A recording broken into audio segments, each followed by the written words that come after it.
Voilà, retour dans la fameuse passion du 7e art pour parler cinéma, cela va de soi, en direct du stand de Cannes Cinéma, Cannes Cinéphile. Et dans ce cadre-là, ce cadre du partenariat, qui a d'ailleurs le plaisir de nous accueillir cette année, et là où on y est très bien, à mes côtés, donc David Chouy et Damien Perrier, pour recevoir notre invitée, qui est Céline Mogis. Bonjour. Bonjour. Vous êtes productrice, actrice, La vie est belle, film associé, votre maison de production. Vous êtes notamment coproducteur du film House with Tourette d'Eva Neyman, présenté dans le cadre de la sélection Écran Junior de Cannes Cinéma. Un film ukrainien, nous sommes en hiver 1944, une mère traverse la Russie en train avec son fils de 8 ans pour rejoindre leur famille. En cours de route, elle tombe malade, elle est hospitalisée et doit laisser son fils tout seul dans une ville inconnue. Alors, ça c'est pour le pitch du film, comme on dit, mais vous allez nous en dire plus sur sa réalisatrice Eva Neyman.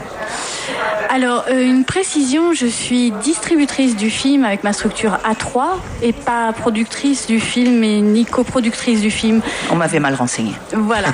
Donc il y a des choses sur lesquelles, des points de fabrication pure, que j'ai pas suivi en direct, puisque nous sommes intervenus avec A3 Distribution, qui est une société qui réunit 3 sociétés de production qui se sont unies ensemble pour distribuer les films pour lesquels elles avaient des coups de cœur.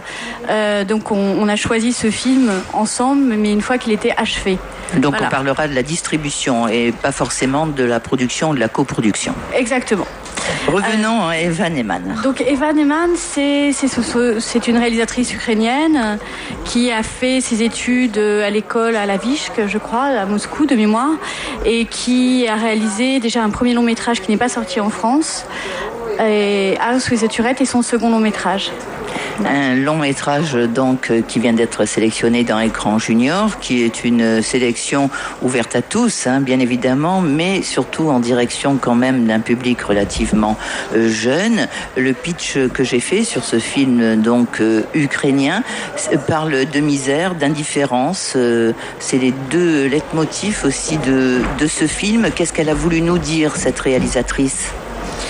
Alors, ça c'est quelque chose, je pense, qui est très personnel, peut-être, très personnel, bien sûr. Évidemment. Mais c'est surtout un film qui raconte le trajet donc d'un enfant, son voyage et sa confrontation à un univers dur. Je pense que le film parle de solitude, de perte de l'enfance, de regard de l'enfance et de séparation aussi, avec sa mère. Mm-hmm. Quand on accepte de distribuer un tel film qui est un premier long métrage, sur quels critères on se base pour le choisir? Si vous le soutenez en le distribuant, c'est qu'il a un intérêt quand même très fort. Oui, mais pour nous, ça a été vraiment un coup de cœur total, c'est-à-dire une émotion très forte à la vision du film. On est une petite structure de distribution, on choisit 2 à 3 films grand maximum par an. Et souvent des petites sorties. L'an dernier, on avait distribué La Vida Utile, un film uruguayen de Federico Veroche. Notre axe, c'est un peu de choisir des films qui sont du cinéma. Alors, ce qui est une vision parfois un peu subjective, parce que quand on fait partie de commissions et de choix de films, on se rend compte que tout le monde défend ses projets sous l'axe c'est du cinéma et que ça ne veut pas dire grand-chose. Mais donc, pour moi, des films qui ont une forme, un langage cinématographique vraiment, vraiment fort et qui ont en même temps une histoire. Et ça a été le cas sur ce film qui a un parti pris très particulier, très rare. Le scénario, en fait, il est tiré d'une œuvre d'un auteur qui s'appelle Frédéric Gorenstein, qui a été scénariste de certains films de Tarkovsky. Et je trouve qu'on sent une certaine filiation dans le projet. C'est lui qui avait notamment scénarisé Solaris. Voilà. Donc aussi bien le fond et la forme vous intéressent bien évidemment, Damien ou David. Oui. En tant que scénariste, ce qui peut être intéressant peut-être pour nos auditeurs, c'est de nous expliquer un petit peu comment s'est déroulé votre travail sur ce film-là, comment vous l'avez détecté, est-ce qu'on vous l'a proposé, est-ce que vous l'avez découvert par exemple l'année dernière au marché du film à Cannes, je sais pas. Comment ça s'est déroulé l'histoire avec ce film ? Quand on est distributeur, souvent on a accès au film par le biais des vendeurs internationaux. Et en l'occurrence, c'est le vendeur du film qui l'avait découvert bien en amont de sa finition.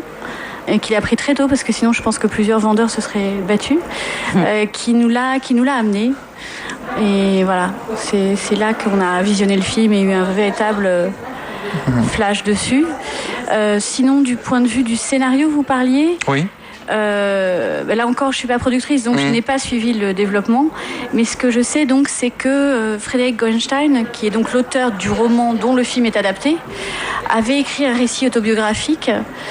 Et qu'il y a toute une dimension de l'histoire qui est exactement la sienne. C'est-à-dire que ce qu'on voit dans le film, c'est un enfant qui est en quête d'une maison, de la maison de son enfance, qu'il finira par ne jamais trouver. Voilà. Est-ce que ça vous a permis de vous intéresser à la production en Ukraine aujourd'hui, du cinéma ukrainien, ou pas spécialement? Vous êtes vraiment focalisé sur la singularité de ce film spécifiquement? Je me suis pas particulièrement intéressée au cinéma ukrainien pour le moment. D'accord. Ça a éveillé vraiment ma curiosité. J'ai envie d'aller voir ce qui se passe et de savoir quels sont les prochains projets de la réalisatrice, puisque je produis et je coproduis par ailleurs. Donc c'est aussi quelque chose, une rencontre qui serait possible. Voilà. David. Le film est passé par d'autres festivals, notamment à Pau, mais aussi à Tallinn, où il a reçu le Grand Prix. Est-ce que vous avez eu l'occasion d'échanger avec le public suite à la projection du film? Quelles ont été les réactions? Alors les premières réactions que j'ai eues sur le film, c'est hier à la projection à Cannes Écran Junior, puisque j'étais pas à Tallinn. Et c'était très très intéressant de voir comment les jeunes recevaient le film et ces longs plans, puisqu'il y a quand même vraiment de la durée. C'était assez passionnant de voir les questions qui se posaient. Et il y avait un mélange de spectateurs jeunes et plus âgés. Et le dialogue était vraiment très, très fort avec une femme qui notamment disait que la durée des plans finissait par provoquer l'effet que le film nous regarde aussi, nous interroge. Voilà. Est-ce que les questions des jeunes sont les mêmes que les questions des plus âgés ? Parce que évidemment, Écran Junior, c'est une sélection en direction du jeune public, mais pas seulement, on le dira jamais assez. Les membres du jury, à part Fred Gorny qui le préside et qui est un comédien, il n'y a que la classe Gérard Philippe du collège, donc Gérard Philippe de Cannes, donc collège et classe de cinéma, qui le suit.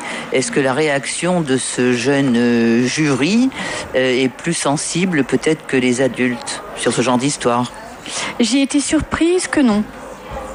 Et après, je sais aussi que c'est une question qu'on se pose souvent quand on a un sujet comme ça avec un enfant. C'est-à-dire, est-ce que parce qu'il y a un enfant dans le film, c'est un film pour les enfants, ou est-ce que c'est un film pour les adultes? Et c'était vraiment la grande question que j'avais en arrivant ici. Et j'ai pas encore la réponse. Il faut que je retourne à une projection vendredi pour voir ça, parce que il y a toujours une ambiguïté là-dessus. Et oui, parce que le jeune public peut s'identifier, faire un transfert, etc. S'approprier le film. Sauf qu'il est connu que souvent les enfants aiment plus s'identifier à des héros plus âgés qu'eux. C'est plutôt ça, en fait. En général, si vous rappelez... moi, j'ai vraiment souvenir de ça. On se projette plus dans des héros plus âgés. Alors que l'âge faisant, on a tendance à avoir une nostalgie de l'enfance et à adhérer à des héros plus jeunes. C'est intéressant, ça, comme réflexion. Ouais, j'ai remarqué ça. C'était assez intéressant. Et la suite donnée à ce film-là, Donc, il va sortir le 21 novembre. D'accord. Donc là, on est en pleine préparation. On essaie de le projeter au maximum pour les exploitants, pour avoir des retours. On a eu des très bons retours des quelques exploitants à qui on a montré, de gens qui sont aussi dans l'AFKE, de choses comme ça. Nous, on travaille 6 mois en amont de la sortie pour montrer le film, recueillir les retours, réfléchir au positionnement. Voilà. Et pour vous dire, juste quand même en 2 mots, je réfléchissais à ce que vous me disiez tout à l'heure. Pourquoi ce film? C'est aussi une question de nécessité pour nous. Enfin, je trouve que c'est un film utile.